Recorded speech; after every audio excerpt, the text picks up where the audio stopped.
నాకు కాదు మాకు కాదు దేవా యెహోవా మీ పరిశుద్ధ నామముకి మహిమ కలుగును గాక. ఆమేన్. Our God is only is worthy to be praised and to be honored. మన దేవుడే స్తుతులకి అర్హుడు. ఈరోజు మనం మాట్లాడిన ఈ వాక్యము సబ్జెక్ట్ ఏంటంటే really love the Lord your God with all your heart, with all your soul, and with all your mind, and with all your strength. మన దేవుడికి సంపూర్ణ హృదయంతో, సంపూర్ణ బలంతో, సంపూర్ణ శక్తితో మనం ప్రేమించాలి. మార్కు స్వార్థ 10 అధ్యాయం తొందరగా 12వ అధ్యాయం 28 నుంచి 30.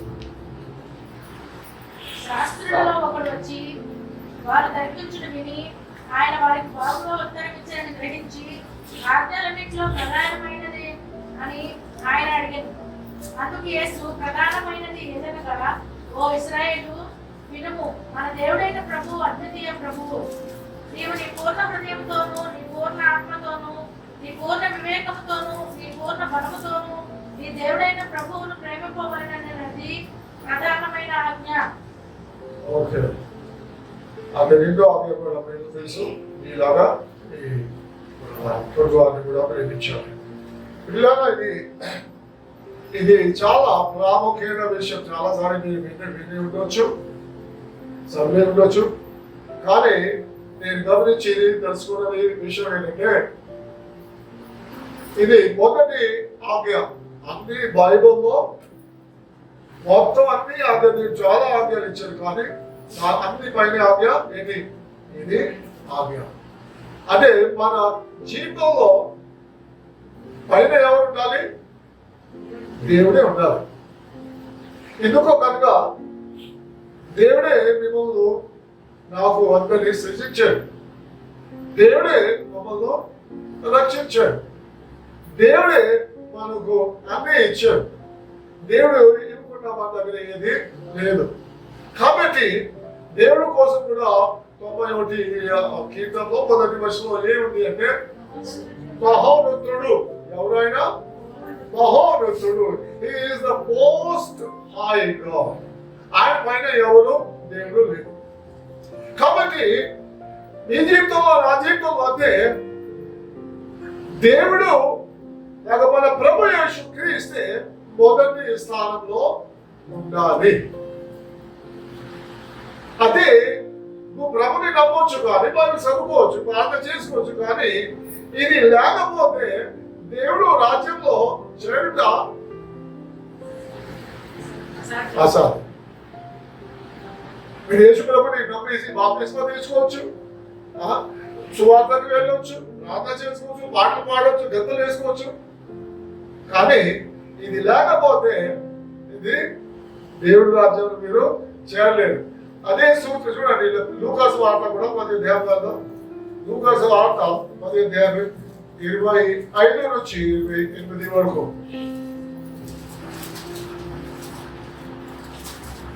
అందుకు ఆయన, ధర్మశాస్త్రం అందేమి వ్రాయబడి ఉన్నది, నీవేమి చదువుచున్నామని అతను అడగగా, అతడు నీ దేవుడైన ప్రభువును నీ పూర్ణ హృదయంతోనూ, నీ పూర్ణ మనసుతోనూ, నీ పూర్ణ శక్తితోనూ, నీ పూర్ణ వివేకంతోనూ ప్రేమింపవలననియు, నిన్ను వలె నీ పొరుగు వారిని ప్రేమింపవలనని వ్రాయబడి ఉన్నదని చెప్పాను. అందుకు ఆయన, నీవు సరిగా ఉత్తరమిచ్చితివి, అలాగూ చేయము, అప్పుడు నీవు జీవించదవని అతనితో చెప్పాను. హల్లెలూయా. చూడండి, ఇక్కడ కూడా ఒక మనిషి వచ్చారు, దేవుడి రాజ్యంలో చేరాలంటే నేను ఏమి చేయాలి? ఏం చేయాలంటే యేసు ప్రభు అడిగారు, he said to him, what is written in the law. దేవుడు వాక్యంలో లేకపోతే దేవుడు గ్రంథంలో ఏమి రాయబడి ఉంది? What you are reading? నువ్వు ఏం చదువుకోవు? ఆయన పదవి ఏంటి? ఏ ఉత్తరం ఇచ్చారు? అవును, you shall love the Lord your God with all of your heart. నీ సృజించిన దేవుడిని, రచించిన దేవుడిని ఏం చేయాలి? సంపూర్ణ హృదయంతో, సంపూర్ణ మనసుతో, సంపూర్ణ బలంతో నువ్వు ప్రేమించాలి. అయితే యేసు ప్రభు చెప్పాడు ఏంటి, నువ్వు నిజమైన ఉత్తరం ఇచ్చాను, సరైన ఉత్తరం ఇచ్చాను యేసు ప్రభు. కాబట్టి దేవుడు రాజ్యంలో చేరాలంటే ఇది దేవుడికి నేను ప్రథమ స్థానము ఇవ్వాలి. ఇది లేకపోతే నీవు ఫెయిల్ అయిపోతావు. ఎందుకంటే పిల్లల ఇది రాయబడి ఉంది, ప్రభు చెప్పిన వారు ప్రతి వారు పరలోక రాజ్యంలో. దేవుని రాజ్యం గంభీరంగా సీరియస్ గా మీరు తీసుకోవాలి. ఎందుకంటే నేను రాయలేదు, దేవుడు వాక్యంలో యేసు ప్రభు చెప్పాడు అదే జీవంలో వెళ్ళి దారి ఉన్నాయి కదా, ఒక సులువైన దారి, ఒక కఠినమైన దారి. అది ఇరుకు మార్గము, కఠినమైన దారి, జీవంకి వెళ్ళి దారి. కాబట్టి ఇది కొంచెం కష్టంగా కనపడుతుంది. నువ్వు దేవుని రాజ్యం చేరలేవు అంటే చాలా మందికి ఇష్టమైన మాట వినడం. కానీ నేను చెప్పి ఉంటే పని ఊరుకోవచ్చు, యేసుప్రభు చెప్పాడు కదా. కాబట్టి ఇందులో ఏది రాయబడి ఉంది అది నిజమైన తీసుకోవాలి, లేకపోతే మోసపోతారు. మోసపోక చూడి దేవుడు మనిషి ఏ యత్నాలు వేస్తారో అదే పంట వస్తుంది. కాబట్టి ఎందుకంటే నీ జీవితంలో దేవుడుకి ప్రథమ స్థానం లేకపోతే ఆయన దేవుడు కాలేడు. If you love the Lord your God with 50% or 70% or 99%, fail, you are fail. ఆ దేవుడు ప్రేమిస్తాం. చాలా మంది ఉన్నారు కానీ దేవుడు ప్రేమిస్తున్నారు, కానీ సంపూర్ణ హృదయంతో ప్రేమించట్లేదు. వీలైతే చర్చకి వస్తారు, వీలైతే బైబిల్ చదువుకుంటారు, వీలైతే దశభాగం ఇస్తారు, వీలైతే ఆమెను పాటిస్తారు. అంటే కాంప్రమైజింగ్, అంటే సగం ఇటు సగం అటు. నువ్వు చల్లగలేవు, మెచ్చగలేవు, నేను చూపేస్తాను. ఇది రాయబడి ఉంది కాబట్టి నేను మోసుకుపోవడం. అందులో ఇది కఠినమైన మార్గం, అది ఇరుకు మార్గం, కఠిన మార్గం. దేవుడి రాజ్యంలో చేరాలంటే చూడండి, నేను ప్రభు యేసు ప్రభు ఏం చెప్పాడు చూడండి. మత్తయి సువార్తలో 10వ అధ్యాయం 37వ వచనం. తండ్రినైనను తల్లినైనను నాకంటే ఎక్కువగా ప్రేమించువాడు నాకు పాత్రుడు కాడు. కుమారుడైనను కుమార్తెనైనను నాకంటే ఎక్కువగా ప్రేమించువాడు నాకు పాత్రుడు కాడు.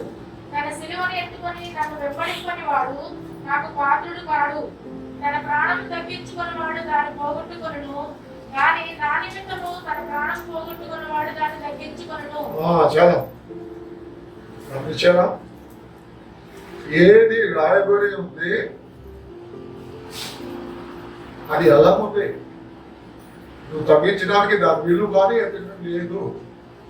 భూమి ఆకాశం గతించిన నా మాటలు అది సీరియస్ గా తీసుకోవాలి. ఎందుకంటే ఇంగ్లీష్ లో నేను మళ్ళీ చెప్తున్నాను, అంటే someone said if you miss heaven you will not miss hell. నువ్వు పరలోకం తప్పించుకుంటున్నావా, తప్పించుకొని అనుకోండి నరకము తప్పనే తప్పదు, అక్కడ అగ్ని ఆడు కొడుకు సాగు. దేవుడుగానే ఉండాలి. నీ తల్లిని కానీ, తండ్రిని కానీ, కూతుర్ని కానీ, నీ జోగం కానీ, నీ కాన్ని కానీ, డబ్బులు కానీ, దేన్ని కానీ నువ్వు దేవుడి పైన స్థానం ఏడుకోకపోతే నువ్వు క్రైస్తవు కాదు అంటే ప్రారంభంగా బాబా అని తెలుసుకోవచ్చు. పిల్లలు ఉన్నారు వాళ్ళకి తెలియదు, కానీ దేవుడు జ్ఞానంలో నువ్వు ఇది కాలని పేతురు అంటున్నావు.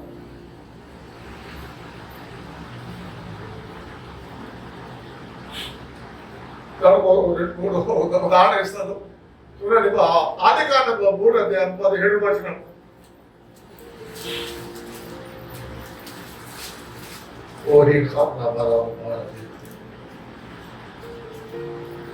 టైం అయిపోతే బాబు 2-3 నిమిషాలు చెప్పు. టైం అయిపోతే 2-3 నిమిషాలు చెప్పు. అక్కడ మనకు కావాలా? ఆయన ఆదాముతో నీవు నీ భార్య మాట విని తినవద్దని నేను నీకు ఆజ్ఞాపించిన ఫలవృక్షమును తింటివి కనుక నీ నిమిత్తము నేల శపింపబడి ఉన్నది, ప్రయాసముతోనే నీవు బ్రతుకు దినములన్నీ 3:17 చదవమ్మా. 3:17. మళ్ళీ చదువు ఒకసారి. ఆయన ఆదాముతో నీవు నీ భార్య మాట విని తెరవద్దని నేను నీకు ఆజ్ఞాపించిన ఫలవృక్షములు తింటివి. వృక్ష ఫలములు. సో చూడమ్మా ఇక్కడ కెమెరా లేదు కాబట్టి దేవుడు ఆదమ్కి అవ్వకి ఎవరికి ఇచ్చారు ఆజ్ఞ? దేవుడు ఆదాముకి ఇచ్చాడు. అవ్వకి ఇవ్వలేదు కదా, లేదు అప్పుడు. చెప్పండి. వీళ్ళు ఎవరు? ఆదమ్కి ఇచ్చారు, అవ్వకి ఇద్దరికి ఇచ్చారు. ఆ అమ్మాయి ఒకటి చెప్తుంది, ఇది ఎవరికి మానవ అన్నారు తెలియదు. రైట్. ఎందుకంటే అప్పటికి అవ్వ సృష్టిలో రాలేదు, ఆదం ఒక్కడే ఉన్నారు. అవ్వని సృష్టి ముందే చేసేది దేవుడు. ఆదంకి ఏం ఆదేశించాడు? ఈ ఫలాన్ని తినకూడదు, మంచి చెడ్డ జ్ఞానం ఇచ్చి ఫలాన్ని తినకూడదు, ఇది మంచిది కాదు, నువ్వు తింటే ఏ రోజు తింటావో ఆ రోజు చనిపోతావు. అయితే దేవుడు ఆజ్ఞ ఇచ్చాడు, దేవుడు తినొద్దన్నారు. అయితే ఆదం దగ్గర బైబిల్ రాయబడినట్టుగా ఏమైంది? అక్కడ సాతాను వచ్చాడు, సాతాను శోధించాడు. అయ్యో నిజమా అది కాదా? దేవుడు నిజమై తెలుగుతారా? అదే అయితే ఆయనకి శోధన తీసుకోవచ్చు. నువ్వు దేవుడు సమానంగా అయిపోతావు, నీ కళ్ళు తీర్పడుతున్నాయి, నీకు వెలుగు వస్తుంది. అయితే అప్పటి నుంచి హవ్వ ఏం చేసింది? ఆలోచించినా రాలేదు. బలవంతంగా ఆదం నుంచి దేవుడు ఇచ్చిన రాజ్యాన్ని ఆదం నుంచి శక్తితో లాగలేదు, తీసుకోలేదు. ఎలాగా? బుద్ధిని వాడుకుంటాడు. ఇలాగా చేస్తే అప్పుడు దాన్ని దొంగలించుకోవచ్చు. అయితే అప్పటి నుంచి హవ్వని ఏమైంది? తలపులు ప్రారంభమైంది. అయితే తలపులు ప్రారంభమైతే మ్యాగ్నేషన్ ఒకరోజు ఆగలేక అది ఫలాన్ని తీసుకున్నది, కోసేసుకున్నది, తిన్నది. హవ్వ దగ్గరికి, అది ఆదం దగ్గర కూడా తీసుకెళ్ళింది. తీసుకెళ్తే ఆదంకి ఏ ఫలం? అదే ఫలం, అదే ఫలం, అదే ఫలమా? దేవుడు ఒక్కరు కదా, పర్లేదు మన దేవుడు సమానం అయిపోతాం అని చూడండి. జాగ్రత్త. నేను సొంత మాట పెట్టి చెప్పుకుంటే ఇక్కడ మనం తెలుసుకునే విషయం ఏంటంటే ఆదంకి దేవుడు ఆ ఫలాన్ని తినొద్దని ఆజ్ఞయించాడు. అయితే హవ్వ తీసుకుని, అయ్యో నన్ను ప్రేమించుకోవట్లేదా, నేను ఏం చేయలేదా, నేను నీకు సేవ చేయలేదా, ఏమో ఎన్నో చెప్పి ఉంటాను. అయితే తినండి సార్, అయ్యగారు తినండి, సార్ తినండి, మా పక్క ఏదో చెప్పి ఉంటారు. నేను తిన్నాను కదా, మీరు తిన్నాను. ఆఖరికి ఆ మనిషి మధ్యలో నిలబడ్డారు. అయ్యో దేవుడు తినొద్దన్నారు, భార్య తినమన్నది, ఏం చేయాలి ఏం చేయాలి ఏం చేయాలి? ఆఖరిగా ఏ వైపు తిరిగాడు? భార్య వైపు తిరిగాడు. నేను అంటున్నారా, మీరు అంటున్నారా? కాదు. ఇక్కడ రాయబడి ఉంది. ఏం రాయబడి ఉంది అంటే, నువ్వు భార్య మాట వినేసి ఆ ఫలాన్ని తిన్నావు దేవుడు అన్నారు. అంటే ఏంటి అంటే, ఇక్కడ మన గమనించే విషయం అంటే, భార్య మీద దేవుడు మీద భార్యని ఎక్కువ ప్రేమించారు. అక్కడ పడిపోయిన మంచి ఏం తీసుకొచ్చారు? మరణాన్ని తీసుకొచ్చారు, శ్రాపని తీసుకొచ్చారు. అప్పుడు నుంచి ఇప్పటి వరకు మీరు నేను పోయి చనిపోయిన వాడు కూడా అప్పుడు జనాలు ఆ పాపము శిక్ష భరిస్తూనే ఉన్నారు. దేవుడు మాట తప్పదు. అయ్యో అంత నష్టం ఇష్టం కాదు. దేవుడు ఏది చెప్పాడో అది జరుగుతుంది. కాబట్టి అయ్యో నరకం ఎవరు చూసారు నరకం, లేకపోతే పరలోకం చూసారు కాదు. ఇది నిజం కాబట్టి తీసుకోవాలి. You must love the Lord your God with all your heart. ప్రేమిస్తున్నావు అంటే ఏంటి అనొచ్చు, కానీ అది ఎలా తెలుస్తుంది? ఈ రోజు రోజు చేసింది క్రియల ద్వారా నీకు తెలుస్తుంది నువ్వు నిజంగా దేవుడిని ప్రేమిస్తావా. యేసుప్రభు చెప్పారు యోహాను సువార్త 14:15 నన్ను ప్రేమిస్తే నా ఆజ్ఞని అయిపోతుంది పాటిస్తావు. అయితే నువ్వు దేవుడిని ప్రేమించా అయితే నువ్వు తెల్లారి లేచి ప్రార్థన చేస్తావు, నువ్వు తెల్లారి చేసి దేవుడి మహిమ పరుస్తావు, లేకపోతే అన్ని దేశం బాగా ఇస్తావు, దేవుడి కోసం సమయాన్ని చూస్తావు, అన్ని దేవుడు ఆజ్ఞని పిల్లల్ని కానీ మీ భార్య పిల్లల్ని అందరినీ కుటుంబ సభ్యుని చెప్తావు. Don't take God's words lightly. దేవుడు మాటలు సులువుగా తీసుకోకూడదు. ఇప్పుడు నాకు ఆలోచన ఒకటి ఏంటంటే దేవుడు కూడా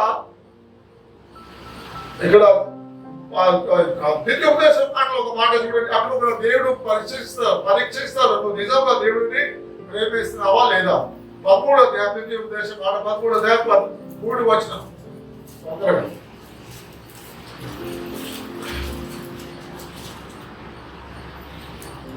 అతడు నీతో చెప్పిన సూచన క్రియ గాని మహత్ కార్యము గాని సంభవించినను ఆ ప్రవక్త మాటలను కరులు కనువాని మాటలను వినకూడదు.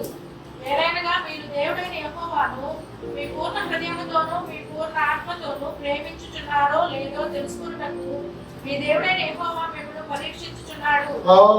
దేవుడు ఏం చేస్తారు? పరీక్షిస్తారు. నీకు కానీ నాకు కానీ ఆ లోకం రాజ్యాన్ని అన్ని రాబాబు నువ్వు కూడా కాదు. నువ్వు నిజంగా నీ విశ్వాసం నిజంగా ఉన్నదా? నిజంగా దేవుడిని ప్రేమిస్తున్నావా? డబ్బు మీద కానీ, కుటుంబం మీద కానీ, ఉద్యోగం మీద కానీ, కార్ మీద కానీ, దేని మీద కానీ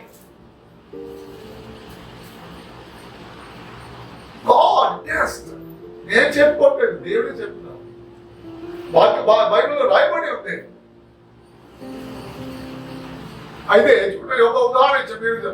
అయితే ఉదాహరణ ఇస్తాను బైబిల్ నుంచి మీకు తెలుస్తుంది. కానీ నాకు ఒక ఆలోచన వచ్చి దాని ముందు ఏమి చెప్తారు. ఇది ఎలాగా జరుగుతుంది ఏంటంటే మీరు ఏమంటారు మ్యాగ్నెట్ తెలుసు కదా కొంతమందికి. మ్యాగ్నెట్ అంటే అందరికి తెలుసు కదా. మ్యాగ్నెట్ తెలుగులో రాదు. మ్యాగ్నెట్ అంటే చూడండి మ్యాగ్నెట్ చిన్న చిన్న ఐరన్ పొక్కలుంటే దాన్ని లాగేస్తారు.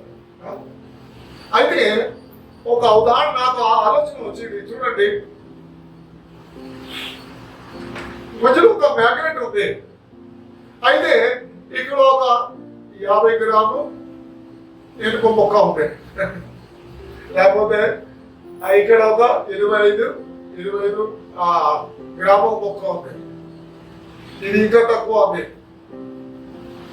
లేకపోతే ఇది ఇక్కడ ఎక్కువ ఉంది. అయితే పిల్లల ఈ మ్యాగ్నెట్ మధ్యలో ఉంది. అయితే ఈ మ్యాగ్నెట్ వల్ల ఏ వస్తువు దీని మీద లాగేసుకుంటుంది? తక్కువ దాన్ని ముందు లాగేసుకుంటారు. అదే రీతిగా చెప్పాలంటే నువ్వు దేన్ని ఎక్కువ ప్రేమిస్తావు, అది భార్య కావచ్చు, డబ్బు కావచ్చు, ఉద్యోగం కావచ్చు, కార్ కావచ్చు, నీ సొంత జీవితం లాగా బ్యూటీ కావచ్చు, ఉద్యోగం కావచ్చు, నువ్వు దేన్ని ఎక్కువ ప్రేమిస్తావు అది ఒక మ్యాగ్నెట్ లాంటిది. అదే నీ వైపు లాగేసుకుంటావు. సింపుల్. నువ్వు దేవుడిని ఎక్కువ ప్రేమిస్తావు అంటే దేవుడి నీకు మ్యాగ్నెట్ లాగా ఉంది అంటే దేవుడి నీకు లాగేసుకుంటావు. కానీ దేవుడి మీద ఎక్కువ ఆ మ్యాగ్నెట్ శక్తి ఎవరి మీద ఎక్కువ ఉంటే అదే నీకు లాగేస్తుంది. అంతే కదా. కాబట్టి జాగ్రత్త. ఇది జీవితం పర్మనెంట్ కాదు. ఏ మనిషి ఎప్పుడు వెళ్ళిపోతారో తెలియదు. కరోనా వల్ల చాలా మంది అనుకోలేదు. కానీ ఎక్కడికి వెళ్తావో చాలాసార్లు మనం మోసగించుకోతాం. మన కుటుంబ లావాదేవీలని పక్కనే వాడిని చుట్టాలు కానీ ఎవరైనా పిలిస్తే ఆ జీవితం ఎలాగ లేకపోయినా అనుకుంటూ అది జ్ఞాపకం కోటు ఉంటుంది కదా. అందులో అని చెడ్డగా చెప్తే అతను ఎవరు పెట్టారో, అయ్యో ఇంక దీనికి బుద్ధి ఉందా లేదా అంటారు. కానీ ఎలాంటి మంచి అయినా ఆయన దేవుడి దగ్గరికి వెళ్ళారు, దేవుడి సన్నిధికి వెళ్ళిపోయాడు అట్లనే ఉంటాం. అది మనుషులు బాధపడతారు, కానీ ఇందులో అలాగా లేదు. ప్రతి వారు అది అక్కడ జడ్జిమెంట్ ఉంటుంది. శరీర రీతిగా నడుచుకున్న వారు మరణమే పొందుతారు, ఆత్మీయ రీతి ప్రకారంగా. సరే, అయితే ఒక ప్రాక్టికల్ ఉదాహరణ కూడా మీకు బైబిల్ నుంచి చేస్తాను. చూడండి, ఆదికాండంలో 33 అధ్యాయం 1-2 వచనం చదవండి. యాకోబు కన్నులెత్తి చూసినప్పుడు ఏశావును అతనితో 400 మంది మనుషులను వచ్చుండేవి. అప్పుడు అతడు తన పిల్లలను లేయా రాహేలులను 2 దాసీలకు పంచి అప్పగించాడు. అతడు ముందర దాసీలను, వారి పిల్లలను, వారి వెనుక లేయాను ఆమె పిల్లలను, ఆ వెనుక రాహేలును యోసేపును ఉంచి తాను వారి ముందర వెలుచు తన సహోదరుని సమీపించు వరకు 7 మార్లు జ్ఞానం సాగిపోయాడు. చాలండి గమనించారా? మీరు చాలాసార్లు చదివేసి ఉంటారు, నేను కూడా చాలాసార్లు చదివాను. కానీ ఒకసారి ఆలోచిస్తే దేవుడు ఇది కొంచెం అది రెవల్యూషన్ ఇచ్చాడు. యాకోబు ఈ సౌని ఆయన సోదరుని ఏం చేశారు? మోసగించారు కదా. మోసగించి ఆయన అది జ్యేష్ఠత్వపు దాని అధికారాన్ని లాగించుకున్నారు. అయితే ఇప్పుడు ఆయనకి తెలుసు ఏంటంటే ఆయన ఆ తండ్రి సహోదరు అన్నయ్య అనవచ్చు, లేకపోతే తమ్ముడు అవ్వచ్చు. అయితే ఆయన సహోదరు ఏం చేసి ఆయన చాలా కోపం వచ్చింది. ఆయన కూడా తెలుసుకొని నాకు చంపేస్తారు అనుకుని అక్కడి నుంచి పారిపోయాడు మామయ్య దగ్గరికి. అయితే మళ్ళీ అక్కడికి పెళ్లి చేసుకున్నారు, పిల్లలు పుట్టారు, ఇక అన్నీ ఉన్నారు, చాలా పుట్టు పెద్దది అయిపోయింది. మళ్ళీ తిరిగి తండ్రి ఇంటి దగ్గరికి వస్తున్నారు. అయితే ఆయనకి తెలిసింది ఒకటి మాట, ఆయన సోదరు ఈసావు 300 మందిని తీసుకుని ఆయన వస్తున్నారు. గుడ్డి దొరదనమంటారు. ఎందుకంటే నేను తప్పు చేసాను కదా, చేస్తాను లాగేశాను కదా, ఇప్పుడు ఆయన వచ్చి నేను ఏం చేస్తాను? చంపేస్తాను. అయితే ఇక్కడ చూడండి, నేను చెప్పింది మాట ఏంటంటే ఇప్పుడు అంటే ఆయనకి ఏమంటారు 10 మంచిని కూడా కొంత భార్యలో పెట్టించుకున్నారు. తర్వాత ఇంకా 2 భార్యలు లేహా రేచల్. అయితే ఇక్కడ గమనించిన విషయం అంటే ఆయన ఎవరికి ఎక్కువ ప్రేమించారో మీకు తెలుసు బైబిల్ చదువుకుంటే. ఏదైనా మొదటగా 7 సంవత్సరాలు పని చేసేది ఎవరి కోసం? రేచల్ కోసం, రాహేల్ కోసం. తెలుగులో రాహేల్ కదా. అదే దాని తర్వాత లేహాని బలవంతంగా ఆయనకి భార్యగా ఇచ్చారు. వాళ్ళు వచ్చినప్పుడు ఇంకా 10 మంది కూడా ఆయన పెళ్లి కూర్చున్నారు. అయితే ఇక్కడ ఏముంది? ఆయన ఈసావు అంటే నా సోదరు వచ్చి నేను చంపేస్తారంటే ముందు గుంపు పంపించాడు. ఎవరిది? వీళ్ళు ఏమంటారు? సర్వెంట్ తెలుగులో దాసి. ఆ దాసి పిల్లల్ని ముందు గుంపుని పంపించాడు. ఏంటి? ఆయన వచ్చి చంపైతే ఇప్పుడు ఆయన చెప్తారు కదా, పోనీలే 2 వాళ్ళు కదా. ఆయన ఒకప్పుడు 2 వాళ్ళైనా పోనీ ఎందుకంటే ఆ రాహేలే కదా తక్కువ ప్రేమించాడు. పోతే ఆ రాహేల్ని ఆ బిడ్డల్ని చెప్తారు కదా. ప్రేమించి ఎక్కువ ప్రేమించింది ఎవరు?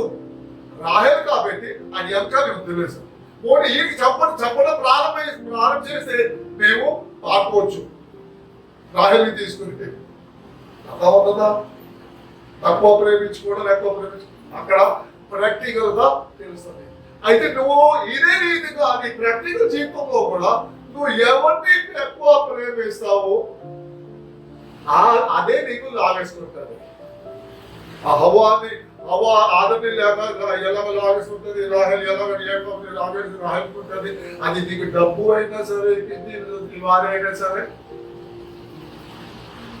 దేవుడికి ప్రథమ స్థానము ఇవ్వకపోతే నువ్వు నేను ఫెయిల్. యేసు ప్రభు నమ్మైన బాప్తిస్మం తీసుకున్నదే సరిపోదు. సరేనా?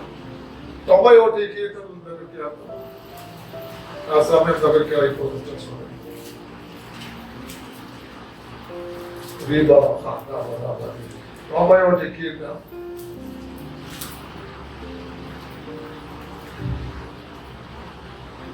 లాస్ట్ లో చూడండి.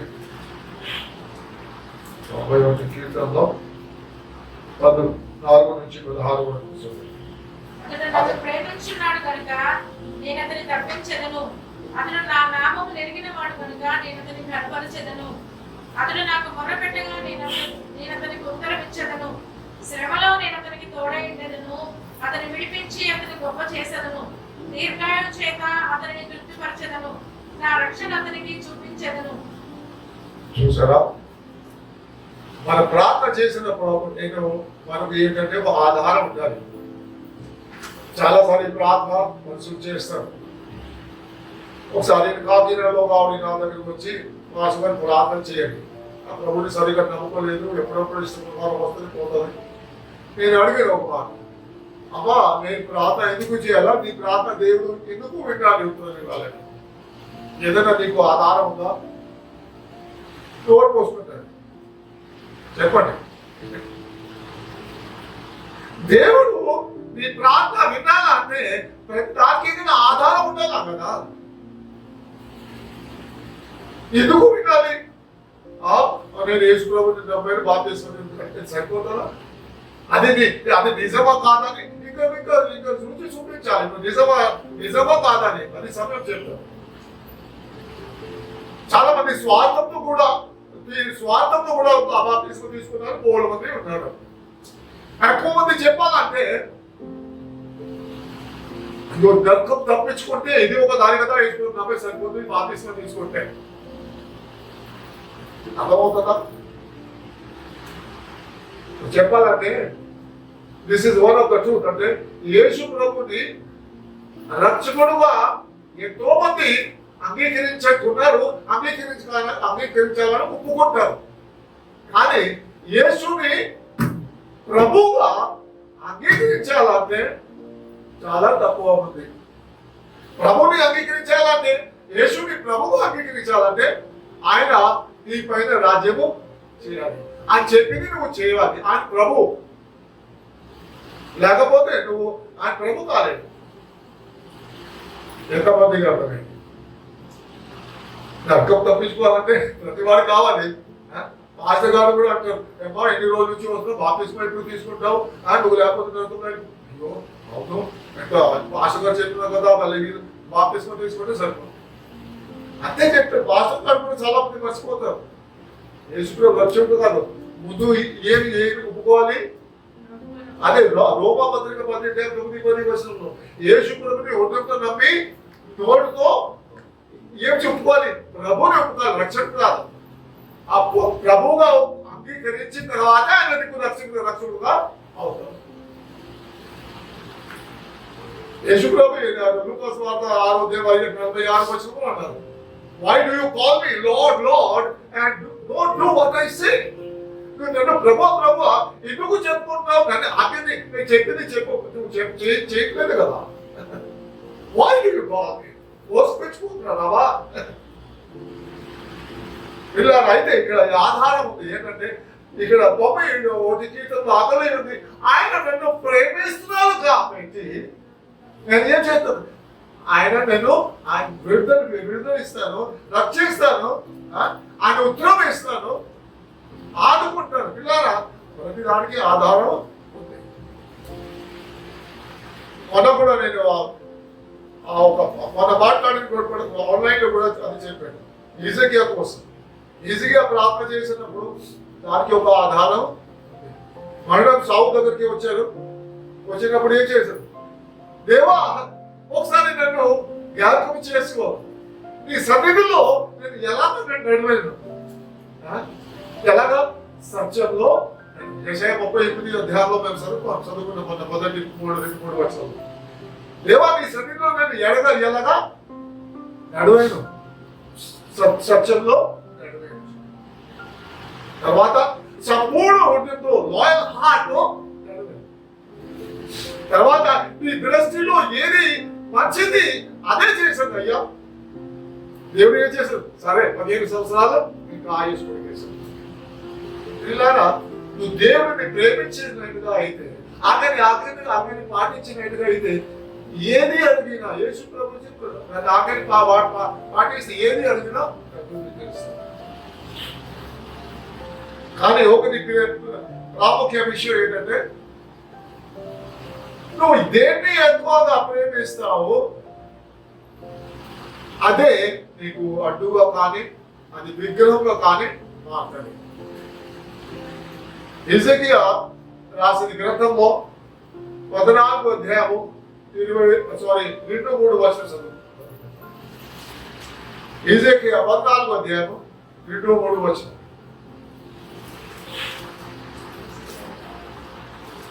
అంతటా ఇశ్రాయేలు పెద్దలలో కొందరు నా ఎద్దకు వచ్చి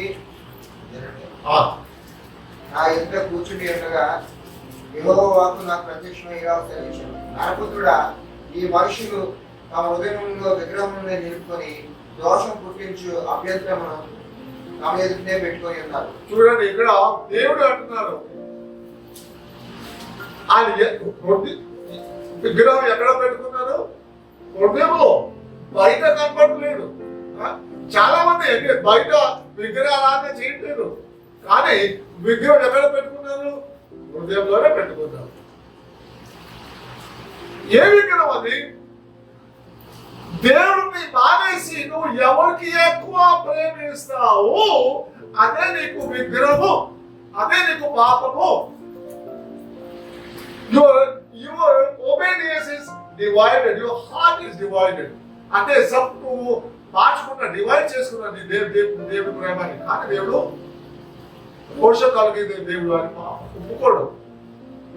హోషేయలో కూడా ఒక మాట చదివించండి. హోషేయ నాకే తర్వాత పుస్తకం వస్తుంది. హోషేయ నాకే తర్వాత హోషేయ పుస్తకంలో 10:2 వచనం.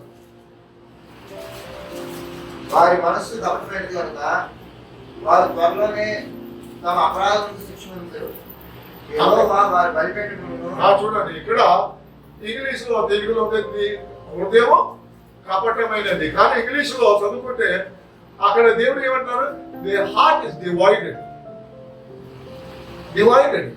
అదే కొంత దేవుడిని ప్రేమిస్తారు, కొంత లోకంని ప్రేమిస్తారు, కొంచెం వీటు ప్రేమిస్తారు, కానీ అన్ని ప్రేమిస్తారు. God is jealous God. దేవుడినే ఎక్కువ ప్రేమిస్తే అదే మార్గం. అప్పుడు ఎన్నో ఆజ్ఞని మీరు పాటించగలుగుతారు. ఏంటి? నీ పొరుగు వారిని మొదటి ఏంటంటే ఫ్లాట్ లో కానీ మొదటి రూము, లేకపోతే ఫ్లాట్ కట్టుకోపోతే ఇటు కట్టలేదు. కాబట్టి మొదటి దేవుడిని అది ఇక వార్నింగ్ లాగా మీరు తీసుకోవాలి. ఆ విగ్రహం అంటే మీరు అప్పుడు చెప్పవచ్చు. దేవుడు కూడా ఒక మాట అంటారు, a servant cannot serve two masters. ఒక దాసుడు ఇద్దరిని సేవ చేయలేడు. ఒకరిని ప్రేమిస్తూ ఒకరిని ద్వేషిస్తారు. అయితే మీరు డబ్బుని కానీ దేవుడిని కానీ అది ప్రేమించలేడు, లేకపోతే సేవ చేయలేడు. ఇలా అంటే ఏంటి? డబ్బుని ఎక్కువ ప్రేమిస్తే అది దేవుడితో సమానం. అంటే అదే మీకు దేవుడు. యేసు ప్రభు చెప్పాడు, where is your heart, where is your treasure, there will be your heart. దానికి మార్చుకుని కూడా చదువుకోవచ్చు. Where is your heart, that is your treasure. నీ హృదయం ఎక్కడ ఉన్నది అదే నీకు సబ్బు, అదే నీకు దేవుడు. ఎందుకంటే నువ్వు ఎవరిని ఎక్కువ ప్రేమిస్తావో దాని నుంచి ఏదైనా వదిలేసుకోవడానికి సిద్ధంగా ఉన్నావు. అది దేవుడు కావచ్చు, డబ్బు కావచ్చు, భార్య కావచ్చు, పిల్లలు కావచ్చు, ఉద్యోగం కావచ్చు, సొంత ప్రాణం కూడా కావచ్చు. హల్లెలూయా. సరేలేండి, వాటి చూపిస్తుంది. టైం అయిపోతుంది, 1 నిమిషం ఉంది. ఒక మాట చెప్పేసి ముగిస్తాం. చూడండి, యెహోషువ రాసి గ్రంథంలో 23వ అధ్యాయం 11 వచనం. యెహోషువ 23వ అధ్యాయం 11 వచనం. కాబట్టి మీరు యోర్దాను దాటి మీరు బహు జాగ్రత్త పడి ఈ దేవుడిని యెహోవాను ప్రేమించాలి. ఇంగ్లీష్ లో 11 therefore take careful heed to yourself that you love the Lord your God. Take heed. బహు జాగ్రత్త ఉండి ఏం చేయాలి? ఈ దేవుడిని ప్రేమించాలి. జాగ్రత్త ఉంది. కాబట్టి మీరు బహు జాగ్రత్త పడి మీ దేవుడైన యెహోవాను ప్రేమింపవలెను. ఇలాగా కోపం వస్తే కోపం రావచ్చు. నా మీద కోపడకూడదు. పడితే దేవుడి మీద కోపడి నేను దేవుడు నా సొంత మాట చెప్పు. కానీ ఇది నిజము. అది నిజం. భూమి ఆకాశము గతించిన మాటలు గతించు. కాబట్టి ఎందుకు నేను ఎంత గట్టిగా చెప్పినాను? నాకు భారం ఉంది, నాకైతే ధైర్యం ఉంది, మీకు కూడా ధైర్యం ఉండాలని. దేవుడిని ప్రేమిస్తే ఇప్పుడు పిల్లల లోకుని పెట్టేసినప్పుడు అయ్యో ఏడుస్తున్నారు. లోకం విడిచిపెట్టినప్పుడు ఎలా వెళ్ళాలి? బాయ్ నేను నాకు తెలుసు నేను ఎక్కడికి వెళ్తాను. అలా ఇది చాలా మంది చెప్పి సాక్ష్యం విన్నాను. ఒక పాస్టర్ గారు అన్నారు, బాబు కొడుకు కూడా పాస్టర్, నువ్వు వెళ్ళి వాక్యం బోధించు. నేను ఒకప్పుడు నువ్వు తిరిగి వచ్చినప్పుడు నేను ఉంటాను, ఒకప్పుడు లేకపోతే జ్ఞాపకం చేసుకో, నేను ఎక్కడ నీకు కలుస్తాను, లోపంలో నీకు అంత ధైర్యం చెప్పాను. ఇలా అన్ని లోకంని వాడుకోండి, అన్ని చేయండి, కానీ ఏది అయినా బైబిల్లో ఉంది, what ever you do it as a to the lord. నువ్వు ఏది చేసినా ఎలా చేయాలి? దేవుడి కోసం, ప్రభు కోసం చేస్తున్నాను అలా చేయాలి. దేవుడి మహిమ కోసమే చేయాలి. ఎందుకంటే 2 కొరింథీ 10:5 కూడా రాయబడి ఉంది, Christ died for you, that's why you live for him. Yesu ప్రభు నీ కోసం చనిపోయి కాబట్టి నీ బాధ్యత ఏంటి? నీ కోసం రాదు, ప్రభు కోసం జీవించాలి. God bless you.